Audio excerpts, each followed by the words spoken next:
Imagine waking up one morning and your bank account has the same number in it, same digits, same balance, but everything you try to buy with it costs 30% more than yesterday. Your salary did not change, your savings did not change, but your money, quietly, overnight, became worth significantly less. You did not lose your job, you did not make any bad investments, you did not do anything wrong. The currency itself broke. Now imagine that happening not in Venezuela or Zimbabwe, but in the country that prints the money the entire world uses. America. The dollar. The currency that backs your savings, prices your groceries, funds your government, and underpins the entire global financial system. What happens to your money if that breaks? Not a theoretical question, not a conspiracy theory. A question that central banks, sovereign wealth funds, and governments on every continent are quietly preparing answers for right now. Here is what they know that most ordinary people do not. First, let us be precise about what a dollar collapse actually means, because the phrase gets thrown around loosely, and loose language creates panic without understanding. A dollar collapse does not necessarily mean the dollar goes to zero overnight. It means the dollar loses its status, its purchasing power, or its dominance significantly and irreversibly over a period of months or years. It has happened to reserve currencies before. The British pound was the world's dominant reserve currency for over 2 centuries. It funded the British Empire. It backed global trade. Every major commodity was priced in it. Then, after 2 world wars, massive debt accumulation, and the rise of American economic dominance, it lost that status. It did not happen in a single day, but it happened. And the British people who had structured their savings, their pensions, and their businesses around the assumption of pound dominance paid a significant price during the transition. Today, the dollar faces pressures that are structurally similar to what the pound faced in the early 20th century. $36 trillion in recho debt, annual interest payments exceeding $1 trillion, a growing coalition of countries actively building alternatives to dollar-denominated trade, and a weaponization of the dollar through sanctions and asset freezes that has made dozens of nations reconsider how much of their wealth they want to hold in a currency controlled by one government. The question is not really whether the dollar will weaken. It is already weakening, gradually and measurably against a basket of real assets. The question is how fast, and what it means for your money when it does. To understand what a dollar collapse does to your money, you need to understand what gives the dollar its value in the first place, because this is where most people's mental model breaks down.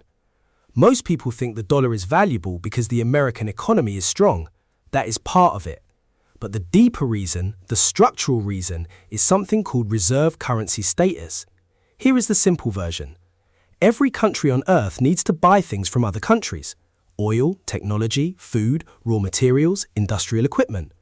Almost all of that international trade is priced in dollars, which means every country needs to hold dollars, which means there is permanently enormous global demand for the dollar, demand that has nothing to do with what America itself is producing or consuming. Think of it like this. Imagine a toll road that connects every major city on Earth, and imagine that the only currency accepted at the toll booths is dollars.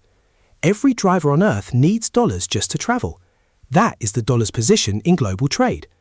Now imagine the toll road operators start printing extra dollars, not to fund maintenance of the road, but to pay their own bills, fund their own spending, cover their own debts.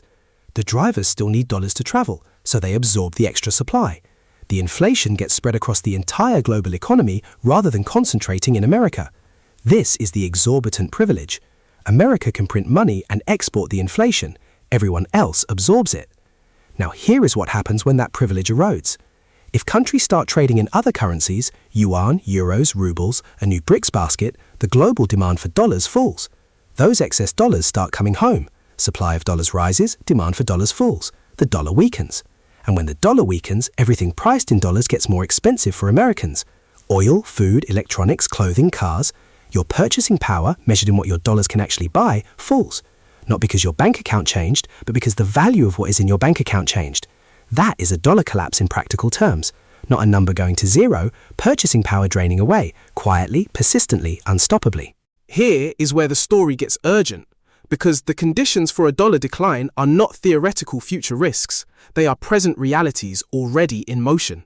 In February 2022, the United States and its allies froze $300 billion of Russian central bank reserves, assets Russia had accumulated through decades of legitimate trade.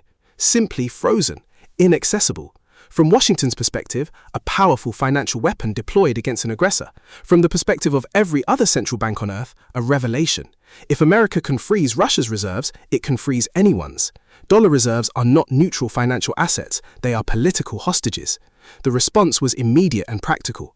China accelerated its gold accumulation, buying gold at a pace not seen in decades. Saudi Arabia announced it would accept yuan for oil sales for the first time.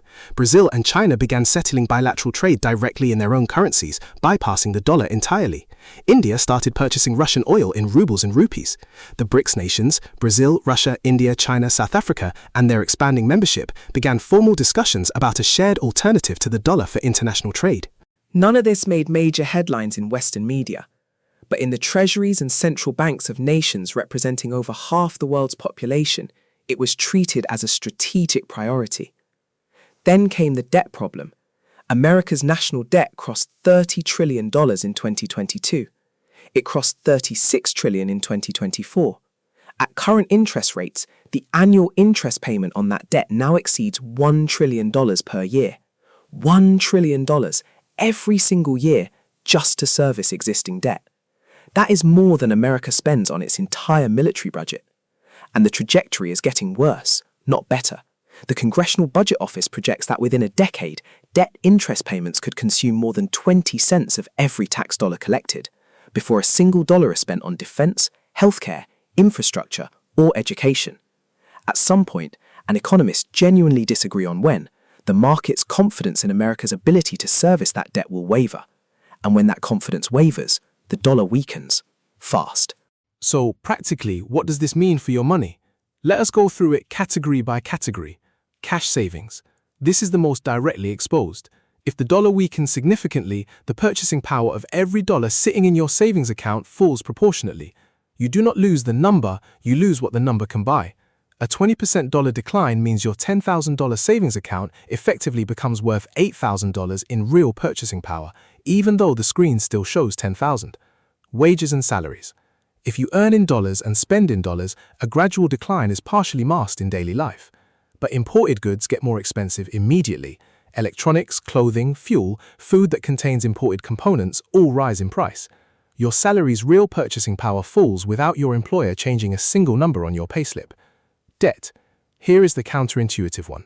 If you have fixed-rate debt in dollars, a mortgage, a car loan, a student loan, dollar weakness actually works in your favor.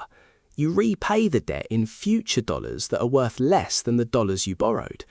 This is why governments historically prefer mild inflation. It slowly erodes the real cost of their debt. Investments. Dollar weakness typically boosts the dollar value of assets priced in other currencies or commodities. Gold tends to rise as the dollar falls. International stocks, companies earning in euros, yuan, or other currencies, become worth more in dollar terms. Commodities, oil, copper, agricultural products tend to rise in dollar price when the dollar weakens. People holding diversified global assets, or hard assets like property and gold, are partially insulated. People holding only dollar cash are not. Here is the unsettling truth at the center of all of this. The dollar's dominance was never permanent. No reserve currency in history has lasted forever. The florin, the ducat, the Spanish real, the Dutch guilder, the British pound, all of them dominant, all of them eventually replaced. The dollar has been dominant for roughly 80 years, which is a long time in human terms and a short time in historical terms. The transition away from dollar dominance, if and when it accelerates, will not announce itself clearly.